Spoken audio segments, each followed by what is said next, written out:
Donc comme je vous disais, la base de la géobiologie, c'est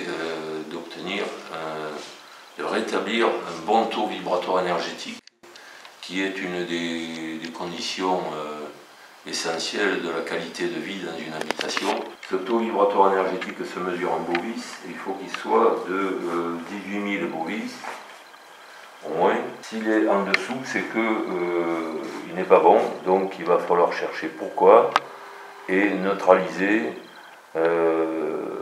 ou éliminer les causes.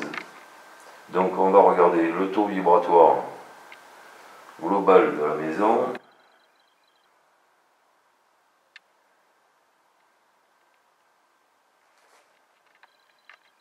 Donc il n'est que de 10 500 bovis.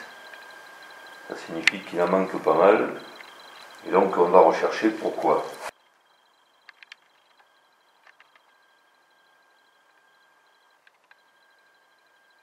Donc manifestement il y a une veine d'eau souterraine qui passe sous la maison.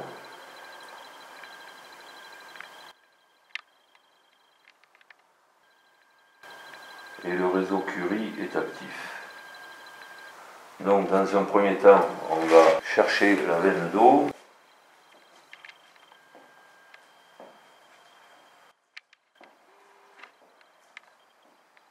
Voilà, on a un bord de la veine d'eau ici.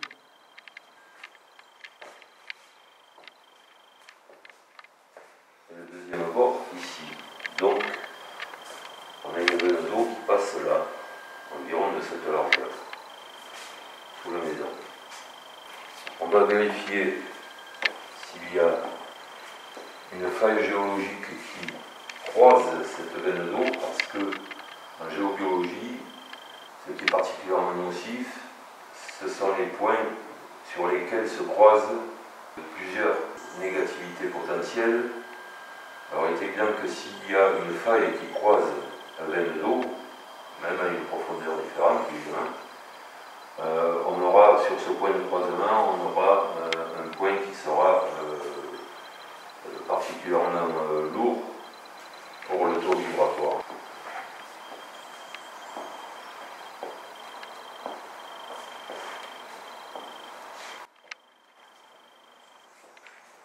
Donc on n'a pas de faille géobiologique qui coupe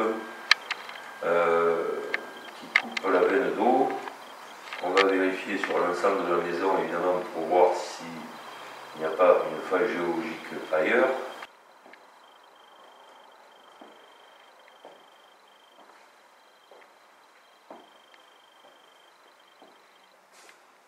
Bon, pas de faille géologique.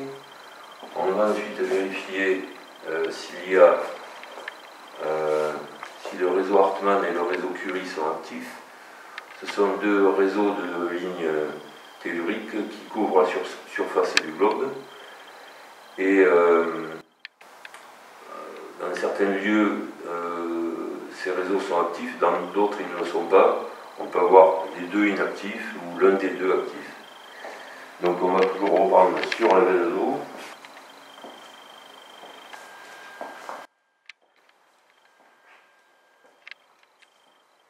Donc le réseau Hartmann n'est pas actif. On va faire la même opération pour rechercher le réseau Curie.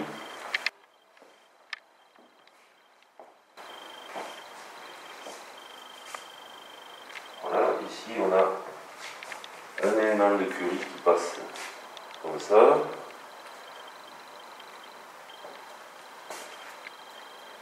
Et on en a un autre perpendiculaire.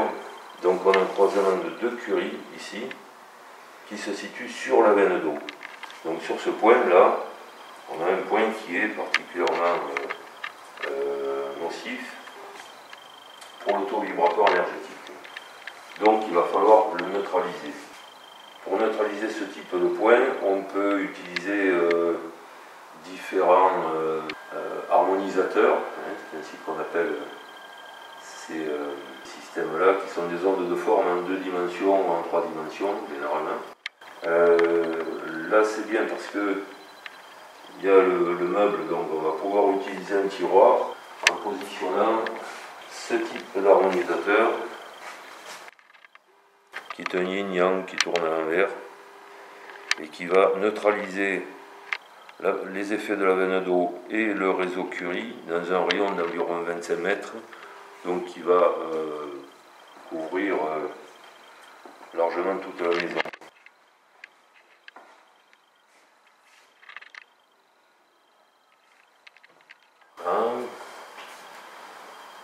Il est bien positionné a priori. On va vérifier simplement en cherchant à nouveau la veine d'eau.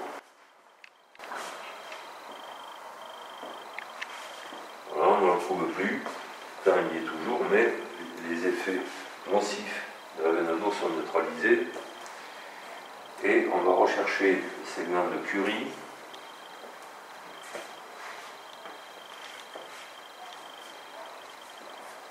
On ne les trouve plus non plus. Ça signifie que les effets de la veine d'eau et du réseau Curie sont neutralisés pour l'ensemble de la maison. Maintenant, on va vérifier le taux vibratoire après avoir placé l'harmonisateur.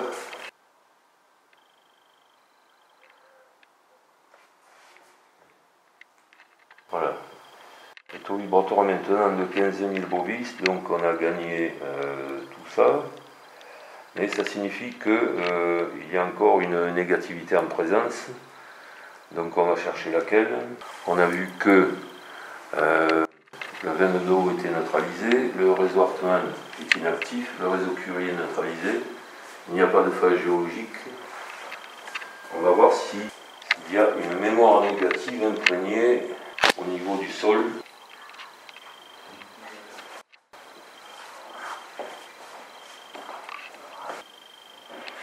Voilà, ici on a une mémoire négative qui est imprégnée dans le sol. Cette mémoire négative peut être très ancienne, bien avant la construction de la maison. Et c'est aussi un élément qui nuit au taux vibratoire puisque on n'est qu'à 15 000. Donc il va falloir nettoyer cette mémoire négative et utiliser cette onde de forme qui sert de poubelle en quelque sorte.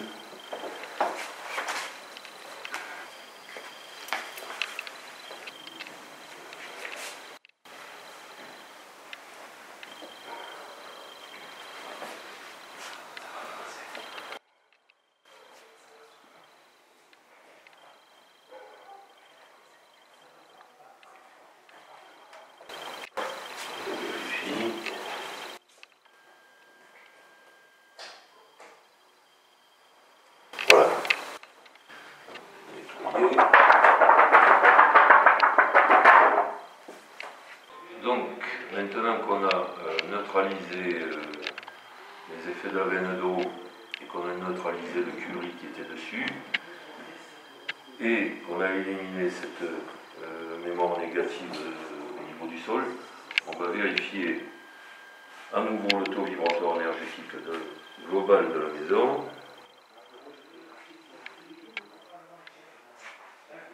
Et là, on est à 18 000 bovis, donc le taux vibratoire énergétique de la maison, dorénavant, est sain. On a terminé notre intervention. Donc, on va vérifier s'il y a des champs électromagnétiques artificiels importants au niveau de la maison. Et on va commencer par la ligne électrique qui passe au-dessus.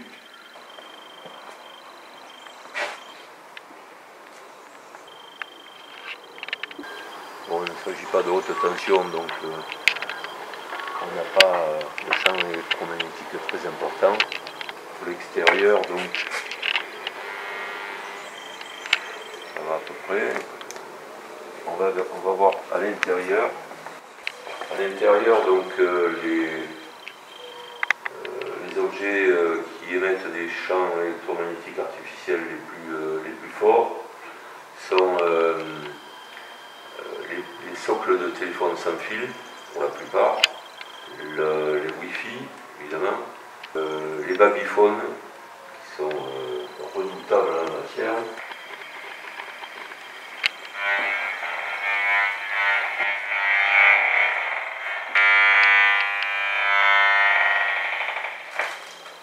Donc là, on a une champ électromagnétique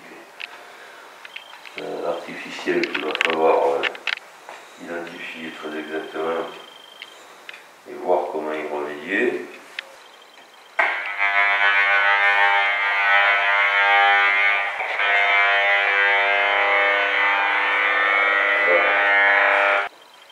Comme je vous disais, ici on a un socle de téléphone sans fil. Évidemment, ça c'est une source de champ électromagnétique assez costaud. Donc, ce que je préconise en la matière, c'est de brancher le socle du téléphone sans fil et la Wi-Fi sur un petit bloc multiprise avec interrupteur et de prendre l'habitude tous les soirs d'arrêter ces deux sources de champ électromagnétique de façon à ne pas baigner dedans toutes les nuits systématiquement, parce que évidemment c'est assez nocif tout ça. Concernant les babyphones, c'est l'appareil qui est près de la tête du bébé qui émet un champ très très fort. Quand on pense que le bébé n'a même pas les os du crâne formés, on imagine les désagréments, pour le moins, que ça peut représenter pour lui. Donc, à éviter absolument. On a ce point de croisement à l'extérieur. Si on veut le neutraliser, évidemment, il faut utiliser un autre système. On peut utiliser ce petit appareil qui représente la lamnis 4, donc le symbole de l'infini. Et si on positionne ce petit capteur sur le point de croisement, à ce moment-là, on neutralise tout élément tellurique sur lequel il est positionné.